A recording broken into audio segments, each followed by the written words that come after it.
guys, so ngayon guys, andito ako sa garahean. Naglilinis lang. And then yung nakita ninyo previous vlog, previous linis dito, konti na lang yung natira guys. Meron pa dito pero basura man ito. And then i-file ko na lang kung anong andito. So yun guys, linis tayo pag may time kasi pagdating mamaya ni Mister, ipatry ko siyang ipapark dito. So kailangan kong alisin ito. So yan, halos ito dito is iyon basura, ito ilagay sa shed. So yun yung ganap ko ngayong araw. And then ninap ako dito actually. Sabi ko sa isip ko, kung hindi ko ito ginawa hanggang ngayon, ang dami pa rin nag-apundok ditong gamit. So sabi ko sa sarili ko, buti na lang talaga ginawa ko. Kasi kung hindi ko talaga, iwan ko na lang. So yan, at least dito, ito na yung gamit dito. So kasi dito guys, kasi for lawnmower, for plow and snowblower. So yun yung ganap guys, ipakita ko lang naman sa inyo guys kung ano yung mga kaganap-ganap dito. And obviously, itong sasakyan hindi na ni Mr. ginagamit. Kasi nga, hindi niya ginagamit kapag magtatrabaho siya. Kasi yung gas mileage nito is sobrang kalas. Yung parang aksaya sa gas kasi itong sasakyan na to. So yung sasakyan ko is, maganda siya sa gas mileage yung mga travel. So, kaya palagi yung ginagamit. So, kapag aalis ako, ito yung gamit ko kapag wala si Tami. Kasi, alam nyo na, dito lang naman ako. Masarap maglinis kapag bahay mo. Kapag hindi mo bahay, walang kwenta. Diba? Kapag hindi mo bahay. Pero masarap maglinis talaga, guys. Nakakapagod man siya. Pero, maganda sa feeling na may nakikita ka talagang nalilinis mo sa bahay. Hindi po ito maging ganito kapag hindi ako tumulong kay Mister. Buti na lang talaga naisipan ko talagang kailangan kong galawin yung mga gamit niya. Kapag hindi ko kasi galawin guys, ko, hindi yan guys, yan. Mas malala. Yung nakita nyo naman yung siya naglilinis. Kahit saan-saan lang na lugar niya nilalagay yung mga gamit niya. Pero understandable na yan guys. Buti na lang hindi siya nag-react. Pinabayaan niya ako. Kahit nung una sabi niya wag daw akong maggalaw-galaw. Pero pinabayaan naman niya ako. So anyway, so meron akong nakita dito. Ito yung si Tami oh. Galing pa itong isang bahay ba? Bumili siya. Hindi man lang niya inopen or hindi man lang nagamit. I don't know kung okay pa ba ito ipadala. But this is expired. Expired na long time ago. No? 2018 pa. Ilang year na. Ito din oh. Kaya itong si Tami talaga guys, alam niyo. Sabi ko na huwag masyadong magbili-bili. Ano to eh? Masarap pa ba ito oh? Recent brand. Sayang. And then ito din, tatlo itong nakita ko eh. Cinnamon toast. Doon ito sa loob ng bahay. Sabi ko, itapon na to eh. Puro ito 2018 ba? Look oh, 2018. So sabi ko, sayang naman ito eh. Pero wala akong choice guys. Itapon na lang natin kasi hindi din pwedeng ipadala. Baka diba? Ang family. So, tapos na akong naglinis, ng sasakyan dito. Kunin ko na lang ito at maka-park na yung car dito. So, anyway, tapos na po tayo. And, yan, tapos na. Ang gagawin ko lang is kunin yung mga and yan. Tapos, ilagay sa basement yung iba. Yan, basura at basura. So, yun guys. Yun yung ganap ko ngayong araw. Wala naman masyadong ganap. And, ito yung mga soda ko dito actually. Galing ito sa refrigerator kasi meron tayong refrigerator sa likuran ng bahay, sa patio, sa porch. Meron tayong refrigerator. So ngayon, nilagay ko dito sa para naman hindi siya kasi sasabog yan guys. Kapag pabayaan ko doon sila sa labas and then sobrang ginaw, sasabog sila.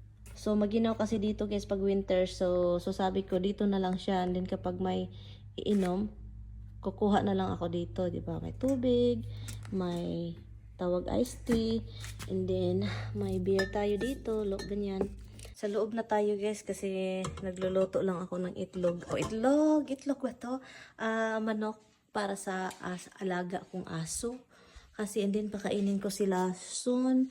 And then ako naman magluluto guys kasi meron akong binili kahapon. Well, kami ni Tami, meron kaming binili na string beans. Bago masira, lutuin natin siya. And then, at next, oh my God, nagsira ito. Cucumber, salad po ito lahat. And then, ano pa bang lutuin ko? Karne. May karne dito. Meron pa tayong Hawaiian, guys. Oh, grabe. Ang dami kong Hawaiian. Andun pa sa basement. Sa refrigerator. Galing sa Costco, diba? Namili kami. Meron akong pork dito. Ang gagawin ko is lutuin ko siya with cabbage.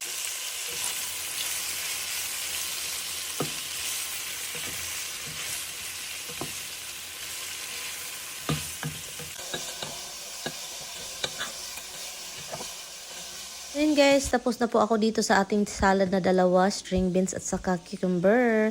And then ang dami ko ng hugasan, ganyan naman talaga yung buhay kapag ako nasa kusina. Ang hugasan, grabe. Ilagay na natin itong cabbage, i-mix na natin sa karne. Kasi nga guys, galing po ito sa basura.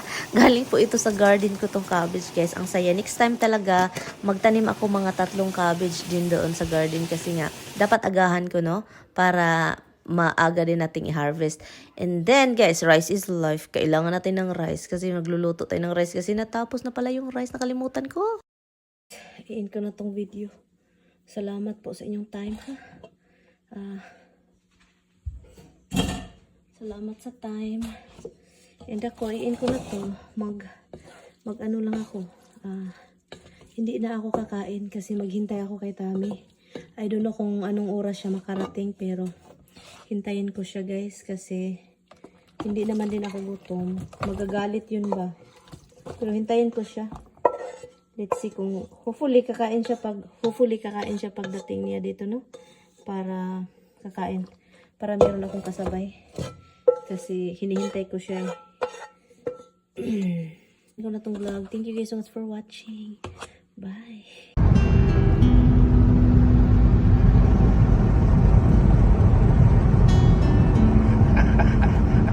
That's why there's no noise. Yeah, like that's why it's like so quiet right now. It's not talking. So what are you doing, honey? Why are you vlogging the vlogger? I'm filming your face. Okay then. My wife, she wants to drive the truck because she feels big in the truck. Next car I have, it's a huge truck. It's like a dump truck. Honey, I need a dump truck, hon. That's gonna be my next car. Honestly, I like bigger. I like small. I like big because the big is like you're on top of everyone. Like I can see from, like you know, it's just like it's nice feeling. Drive right over them little cars. My husband is really a vlogger now. She want a tank now. Tank? What tank? She want a tank, like an army tank. So you can just drive over everything. You don't have to worry about nothing getting in her way. She just ride over it. No, not the tank. The tank that have a like this. Yeah. Like that. Treads. Yeah, sometimes like a bike. Bike. The bike tread. Bikes don't have treads like that. Yeah, but the What kind of craziness you think the about? chain. That's not chain, it's treads. But it looks like a chain, bike chain. Yeah, hell of a bike. So guys, hi mga kabaryo! Anyway guys, so I Tami want to drive. Can you not too close to my face? My pores, you can see my pores.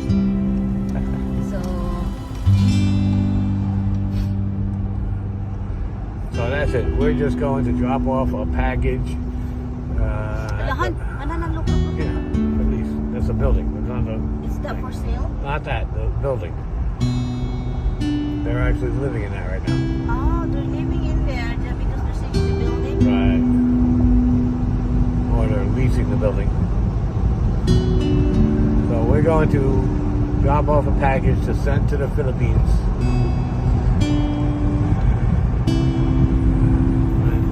Still an ugly day, but it stopped raining for the time being. It's been raining all night and all day. Since last night, so right? Oh, excuse me, guys. So, it's not done raining. It'll rain some more, but for the time being, it's over. And that's it. This is our excitement of our day. You wanna see your mga kabaryo? He's right there.